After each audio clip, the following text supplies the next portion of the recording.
Those individuals that might be then what we would call diagnosed, or they have high cholesterol levels, there are medications that are out there. Is that correct? Yeah, there are several medications, and these medications have been there for a long time. So they're all time tested. So depending upon your blood tests, your doctor will normally decide what type of medication he needs to put you on. There are medications that reduce your bad cholesterol or LDL, and those are called statins. There are medications which increase your good cholesterol, and those are called, that is niacin. And last of all, triglycerides. And there are medicines which decrease triglycerides, and those are called fibrates. So your doctor might either use one of them or use a combination of them to get your cholesterol, or we call it the lipid profile, within normal limits. And very important, once you're put on those medications, to stay on that regimen and partner with your healthcare professional and make sure that you are taking what is prescribed. Absolutely. And I would say the same thing about blood pressure medicine. You want to, if you are put on some medication to help with your blood pressure, you stay on that medication. Exactly. And you stay on your medications. All these medications might have some minor side effects, but you don't just quit it.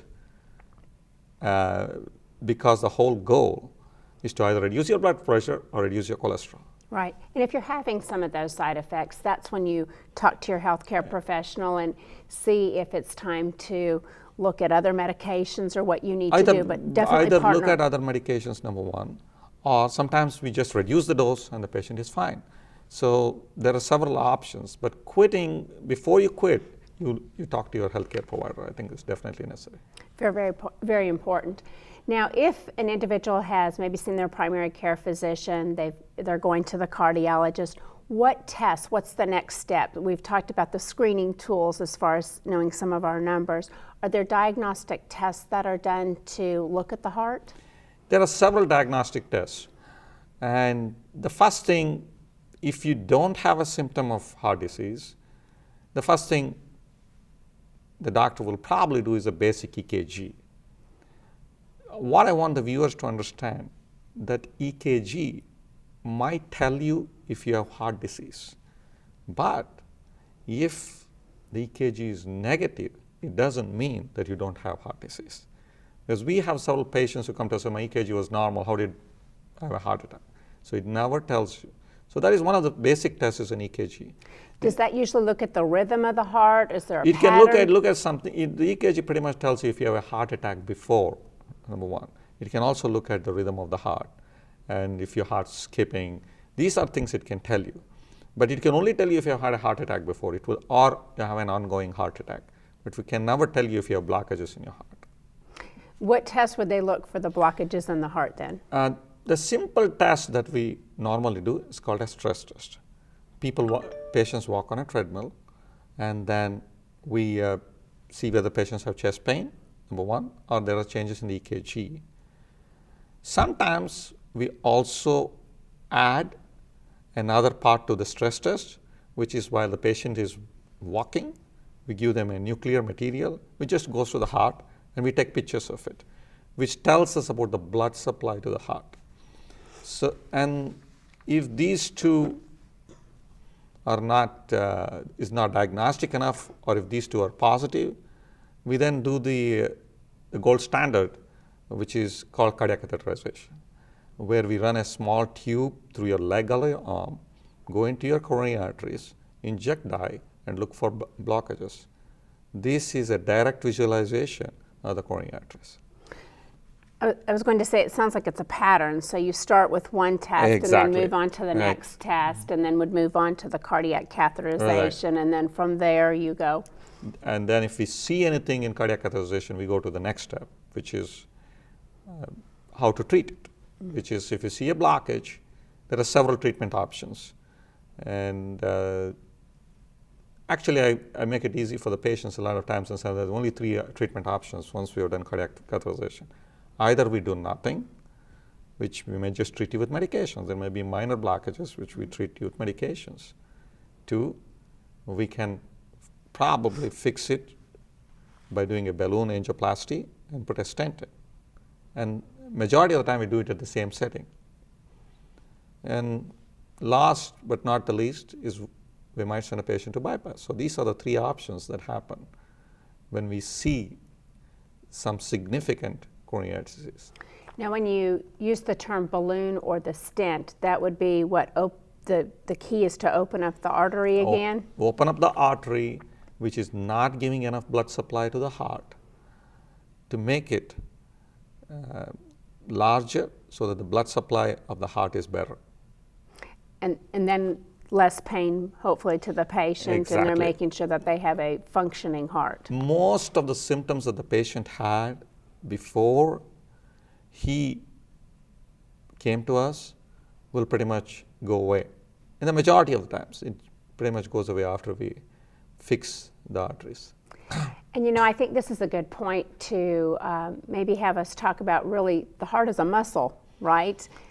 Heart is a muscle just like any other muscle. The only difference is you don't see it. And it's exercising on its own. To give it an example, just like you exercise and you try to build up, the heart's just working continuously. So it is a muscle and it works from birth to death.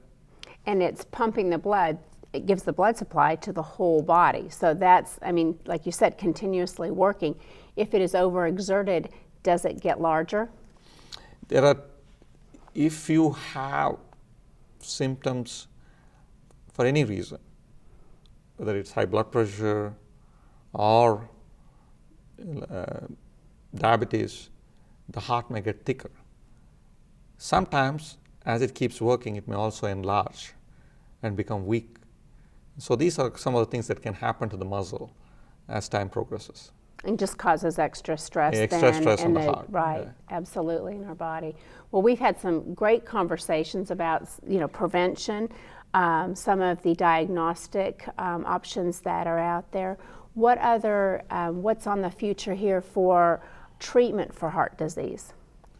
There are several treatment options, like I mentioned before. One of the main thing that I reiterate is reducing risk factors. That is the most important treatment, whether you have heart disease or not. If you have a risk factor, you need to definitely reduce your risk factors, keep your cholesterol, like we talked, diabetes, because this not only prevents heart disease, but it also makes a patient who has had heart disease before sure that he does not have another heart attack or another stroke, either one of them. So it is very important to modify your risk factors, diabetes, hypertension, smoking, very important, all these three things. And I was going to say too, I think that's improving your quality of life, is it not? And taking responsibility with those lifestyle risk factors. Exactly. It's putting it back on us to take care of ourselves. Exactly. And then partnering with our healthcare professionals. And now specifically to heart disease itself, we have several medications that we use, like blood thinners such as aspirin. Then we sometimes use other medications to reduce your heart rate, such as a beta blocker. And newer medicines are coming all the time, which we hope will prolong the quality of life, the duration of life, and also prevent some of these risk factors. And I heard you use aspirin as an example, and I know there are a lot of articles. It's almost every day we can turn on the TV or open up a magazine, and we're on the state edge here of making new advancements, and this is the latest and greatest that you hear. So a patient really needs to talk again to their healthcare professional before they try some over-the-counter herbals or vitamins or aspirin regimen. That's very personal, is it not? Exactly right. Exactly right. There are over-the-counter medications. There might be some which may be beneficial to the heart, but we don't know. There are no studies to say that these are good or bad. So most of us don't comment either way. But as far as aspirin is concerned, it's a gold standard. We have other medications similar to aspirin, but we still use aspirin. But it is very important to talk to your healthcare provider, because if the patient has had gastric ulcer, a bleeding ulcer, it's not good to take aspirin, and your healthcare provider may give you something else. Good point, good point. What about signs and symptoms for a heart attack, and when do we know that we need to seek medical attention? As I mentioned before, again, chest pain is a symptom of heart disease. But the difference during a heart attack is an unrelenting chest pain, which is substernal or right on the chest wall. Sometimes people use the word, it is the worst pain I ever had.